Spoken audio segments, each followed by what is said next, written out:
All right. Good morning and happy Thursday. We're here with new streaming network, home of Going Solo, Going Bold, WGSN-DB Going Solo Network. Welcome to Your Health Vibes with Elena. I'm your host, Elena, of Your Health Vibes with Elena. My journey is to raise your heart, body, and soul vibes to the next level so you can transform your life today. And today, we have the one, the only, my sister, Leslie. Come on down. I love your introduction. Your enthusiasm couldn't be topped. Thank you for being here. I'm so excited to have you here today with us. And I know you, but I want the world to get to know who you are. So, can you tell us a little bit about yourself? Sure thing. So my name is Leslie T Arboleda. I am a corporate consultant and an alignment coach. I help folks identify their natural energetic strengths and then leverage them to achieve their goals in business. I tell folks sometimes I'm bringing the woo-woo to the workplace, but I'm really about helping people make aligned choices. And that comes from a very selfish place. I want to live in a world filled with people making aligned choices for themselves, because when they're doing that, it supports me doing the same. And, my husband calls me a spiritual Pollyanna sometimes, but I think it's possible. I truly do. I think, it's a goal worth achieving, and I'm here for it. All of it, the good, the bad, the ugly, everything in between. And, that's what I love about you. It's like the good, bad, and the all of the above, because so many times I think it's all about like, oh, the good, the good, the good, just pause, but we have to work and see there's light, there's dark, there's all the above, and walking the walk, talking the talk, which you do, which I absolutely love. I think I had a friend tell me one time, one of my superpowers is showing up even when I don't want to show up. And I think being a human can be really hard. Mhm. The human condition comes with an infinite expression of all of the things. And sometimes, especially in this, 2025 tech heavy world we're in, people they see the edited version of someone else, and then they want to show up in their lives in that same expression. And that's just, not only is it not realistic, but it's incomplete. We Yes. can't be showing up as the best version of ourselves if we haven't walked through the muck of the crap versions of ourselves. And if we haven't taken the time to honestly reflect on what we've done well and what we could do better. And it's a judgment-free zone with me. It really is. I am, like I said, I'm here for it all, because I want people to feel complete and fully self-expressed. I celebrate that wholeheartedly in my family, in my business, in my life. And, I think when we can model that for folks, when we can show up that way for other folks, it gives them maybe the permission they don't even need, but they think they are seeking, to do the same. And then it feels so good. That's the secret too. Like, it feels so good. The ugly cry, the rage scream, all of those things are cathartic in their own way. They really are. Actually, with talking about the scream, this week's been a little much with a lot going on. And I was in my car and I just screamed as loud as I could, and just to the release and to just get it out and know that that's okay. There wasn't like people don't understand like anger or rage of that. It's very healthy. It's not a bad thing. And so to be able, I love that you say, I totally got it out. I pretty much almost lost my voice, but Every choice has a consequence, my friend, but it just felt good to release. And I love that you say that, the good, the bad, the ugly, showing up. And that's what we need to do. And what I like you saying too is, what's so beautiful about you is so many people, talk the talk, but then don't show up for it. And you want someone who's going through it. You want someone with non-judgment. And with you, you feel at home. With you, you can show up. You're good. You celebrate the good and the bad. And that's what I mean. There's no good or bad, but you know what I mean? The muck and the beautiful light that people shine. And that's what your authenticity. You hold them accountable. You make them feel seen.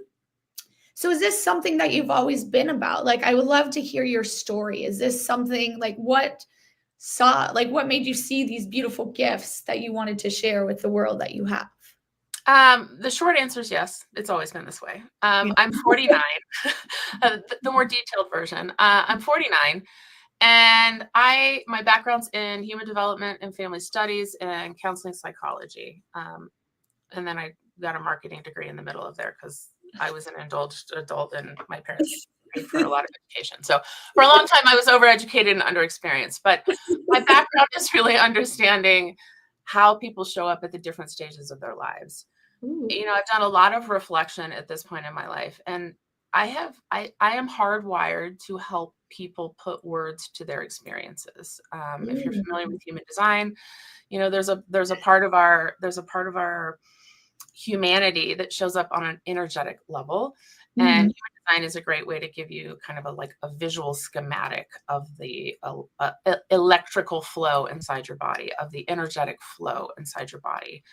And, I have always been the person, I'd be standing in the grocery store and the cashier will just bust out with some of her deepest, darkest traumas and secrets while she's putting my groceries in the bag. And so it's always been a part of my experience. And I really didn't know until much later that that's not something that everyone experiences. Right.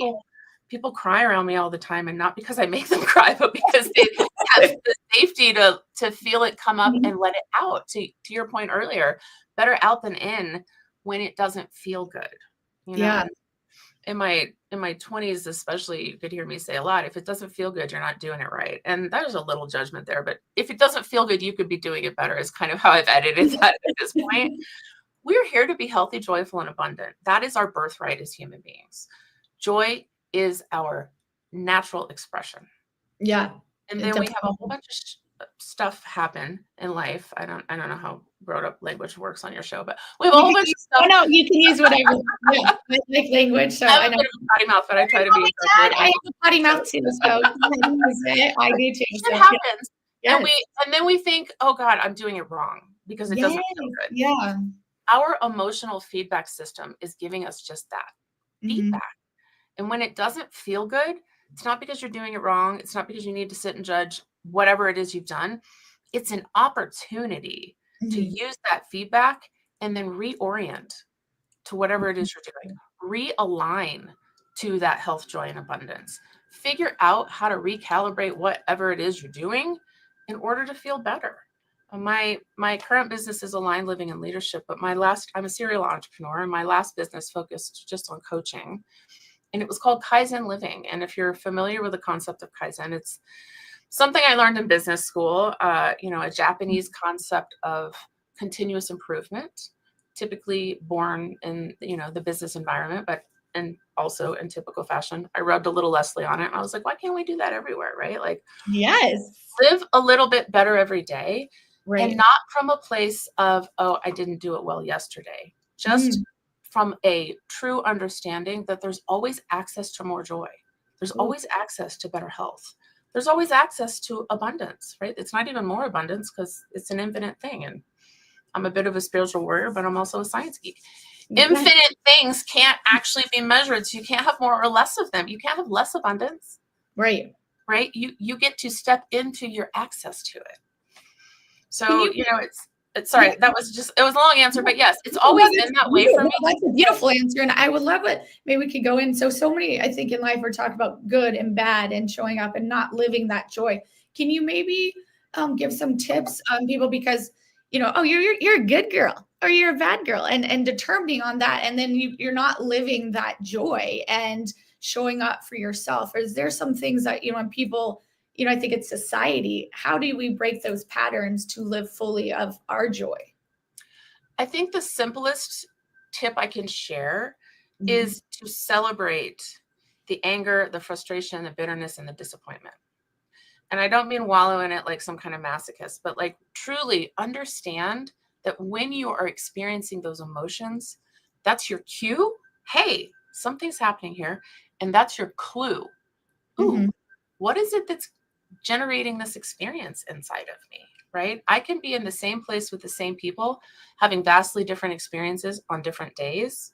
because of what I bring to the experience. So Ooh. learning how to leverage that feedback, learning how to use our experience in the moment to create a more joyful experience in the next moment, I think is what I would share with folks, kind of short answer. I have lots of tools in my toolbox. I love to I love my words. So I certainly could share more, but I think at the end of the day, if we're not doing that, we're already cheating ourselves out of a really simple access point. Not always easy, right? Simple's not easy, but it's not complicated. It's not a multi-step process. It's, hey, I'm having this feeling. I don't like the way this feeling feels. I'm going to do something different so I can feel different. Simple. No, I love that. I love simple. So yeah, you talk about, I love, as I said, I love tips. I love things. So please share more of, if, someone's coming and they're struggling of how to show up, what are some of these tools that they can pull out? Like everybody needs a Leslie in their pocket. So what is some of the things that they can pull out of their pocket when they have you in there that they can use? I love that you said that. It is one of my greatest compliments to receive when someone tells me that my voice is in their head when something needs reorienting. One of my favorite systems of self-understanding I mentioned earlier is human design. And if you're not familiar with it, although I love that, human design's been in my realm since 2007. And when I first came across it, nobody knew what I was talking about. And then I explained it and it was like, that's a bunch of woo-woo BS and no thank you, right? Where you look at your body graph and you're like, I don't have a clue what any of that means. So it really excites me that I say human design now and more often people are like, oh yeah, I know a little bit about it. Yeah, but really, I love it so much. 4-1 generator. There you go.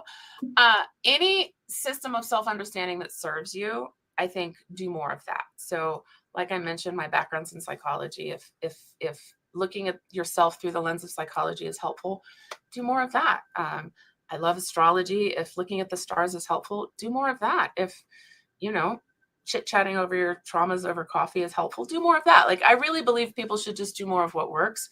But what I love to share with folks is human design, because it's a way to better understand how we're uniquely hardwired. Right?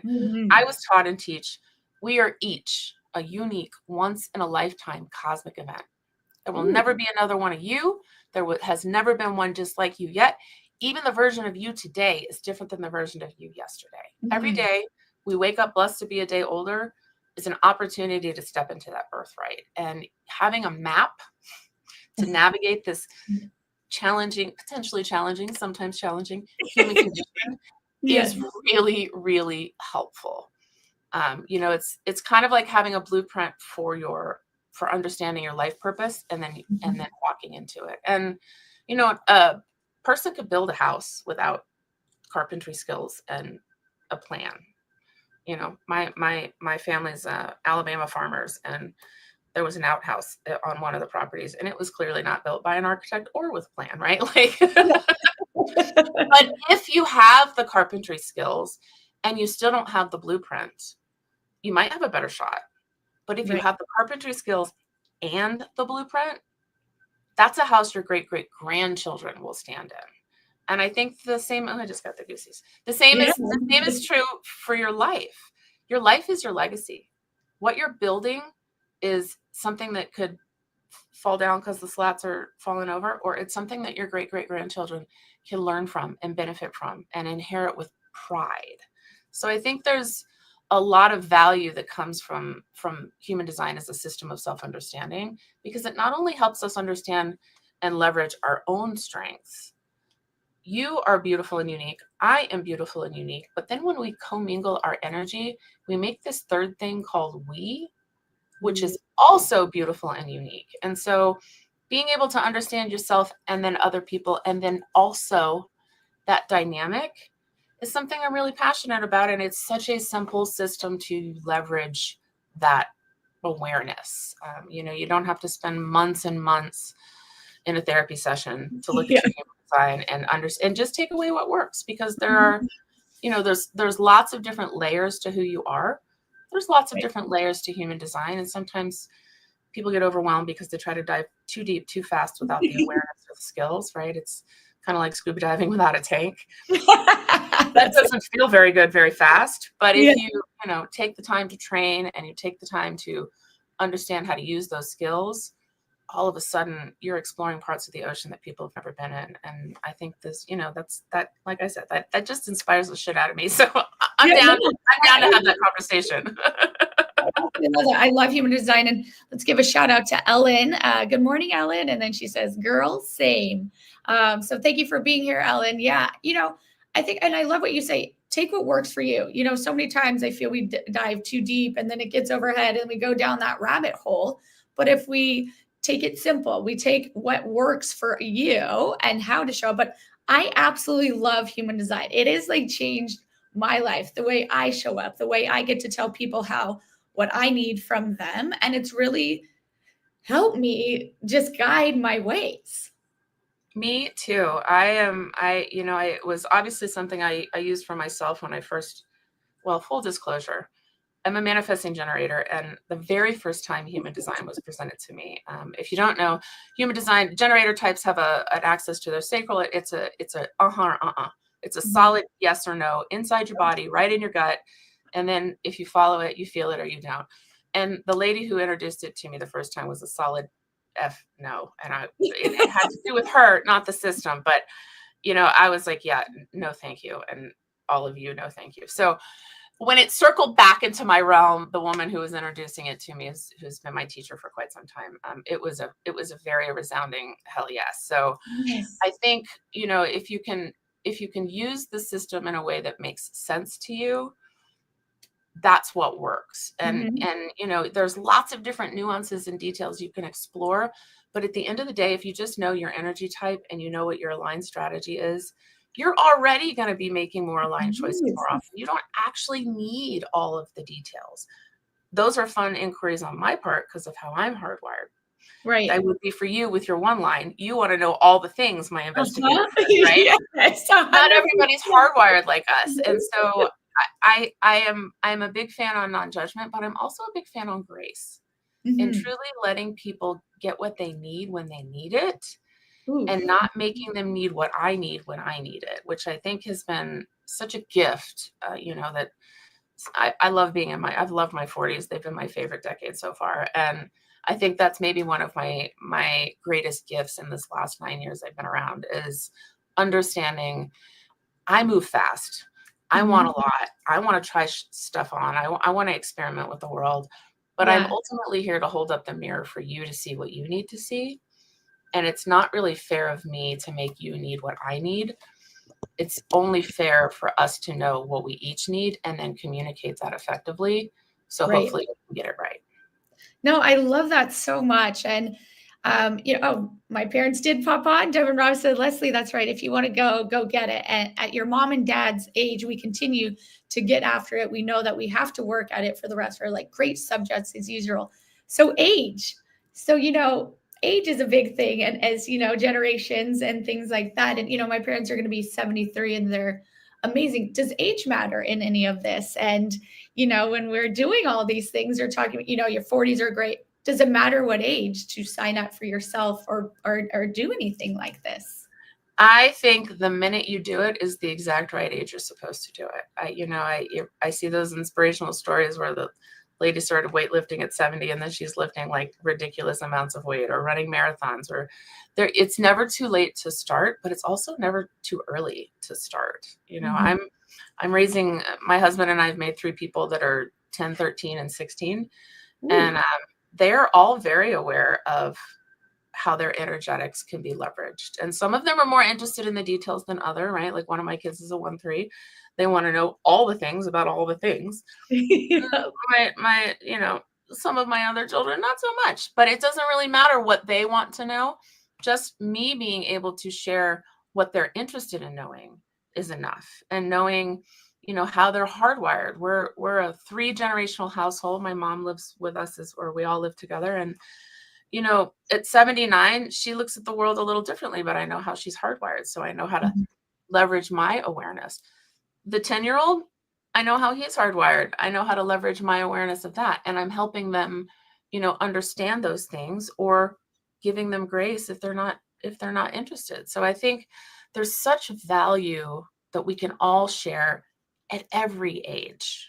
And I think sometimes, especially, if you're talking to the wiser crone experience, they might not think that there's a lot to learn from the 20-year-olds, or you're talking to the 20-year-olds and they might not think that the 70-year-olds are with it and have anything to share. My experience is that is just not a complete way to be in relationship with folks.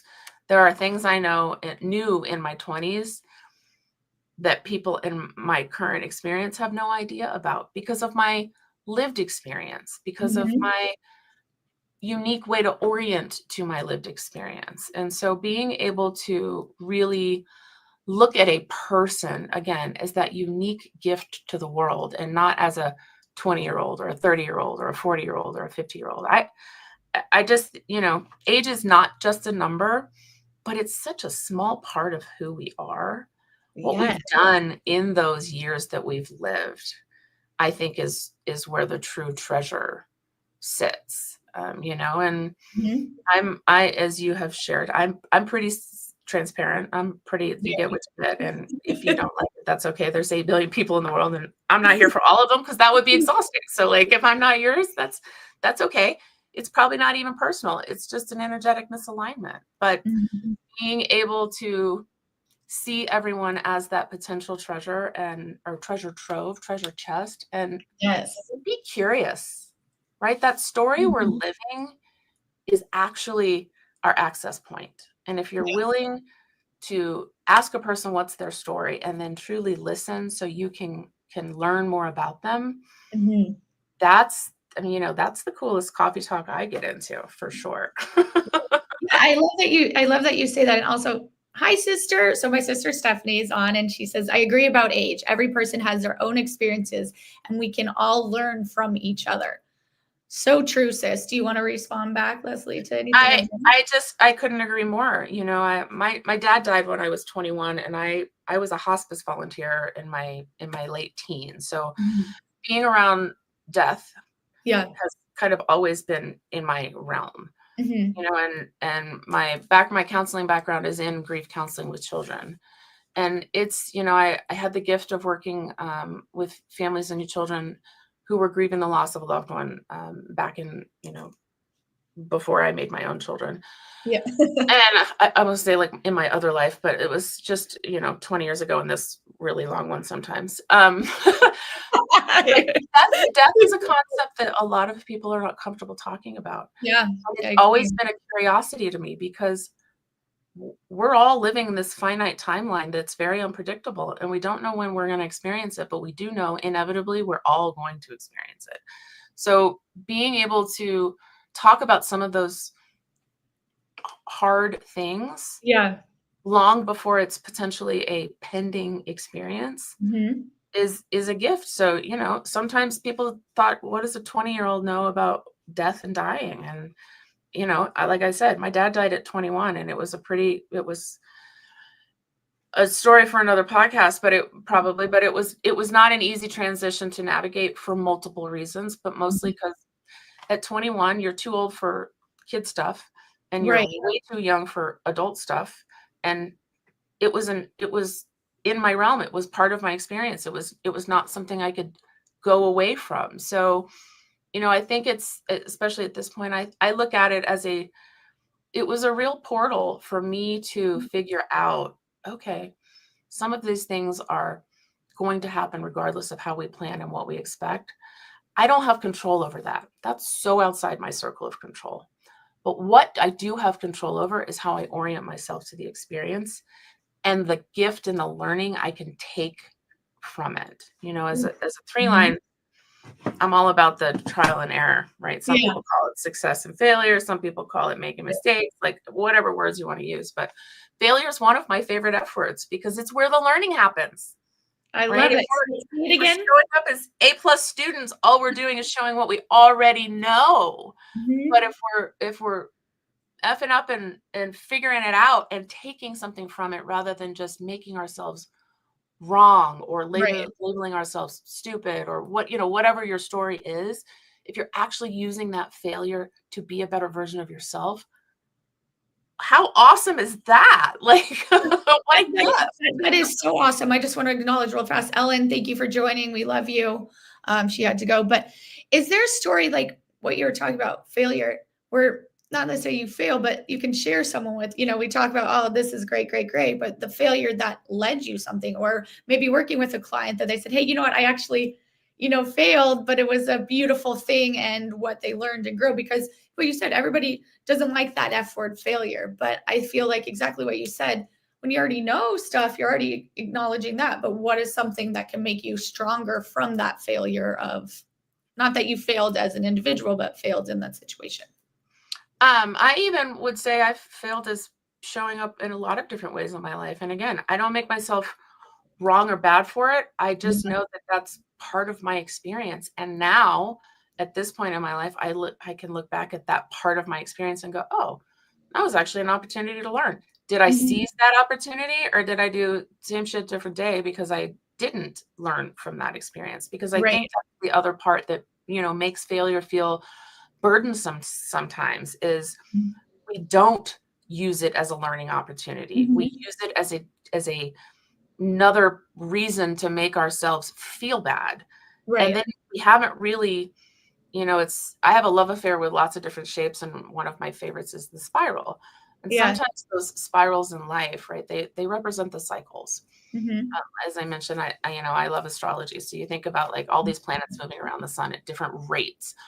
Those are just another way of looking at how we are moving through the cycles in our lives. Right. I think failure can, when we look at it as we've done it wrong, is why it feels bad. As I mentioned, I was overeducated and underexperienced well into my late 20s.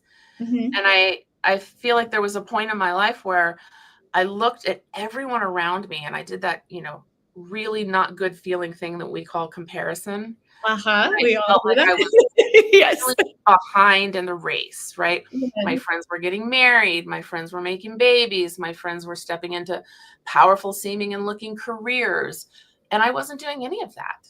Right. And I was making myself wrong and feeling like a failure Mhm. at showing up as a grown ass adult or whatever it was that I was telling myself. Yeah. And then I remember sitting around in my early 30s and looking at some of those people getting divorced and having toddlers and Mhm. hating their jobs. And I was like, oh shit, Right. I just took the lead. Like I didn't take another step, but all of a sudden I'm ahead in the game, And, Yeah. and neither of those was really right for anyone but me because there was no one else to be comparing it to, right? But Right. when we do that when we play that comparison game, we very rarely are winning because we're either making ourselves wrong because other people look like they are, or Right. we're stepping into that ego experience and, oh, look at me. I'm doing Yeah. it so much better than That's everyone, which is a big crock anyway. Like, it. Yeah. no, you're not. You're just either doing it good for you or you're not doing it good for you. Yes.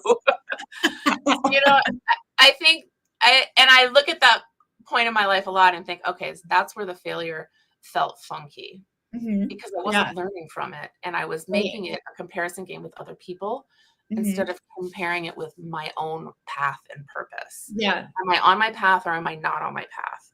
That's the comparison I like to engage in now because Mhm. it helps me reorient. It Yeah. helps me stay on my path or it helps me get back on my path. Right. I love that you say that. And also, thank you, Vicky. Vicky Moods is an amazing lady. I'll have to tell you all about her. Thank you. She says, you two are right on. What a great talk. So thank you, Vicky, for showing up. I love you. So we're about not to close that, but we have a few more moments. And I just, a couple last things. Our topic, you can have it all. Is there a few little tidbits when we talk about you can have it all, accountability, aligned action, and things like that? Can you share a few things on that? And also, I would love to share how can we work with you? How can people I get to get you in my pocket, but how can everybody else get you in their pocket and things that you have coming up? I would love for you to share. Well, are people seeing the banner on the bottom? Okay, so Yes. my website's on the bottom of the screen. It's alignedlivingandleadership.com. I work with individuals and with businesses. And as I mentioned, it's really about understanding that energetic blueprint and then how to leverage it in order to build the life that you're really here to express. That unique purpose that is only yours to express and contribute to the collective.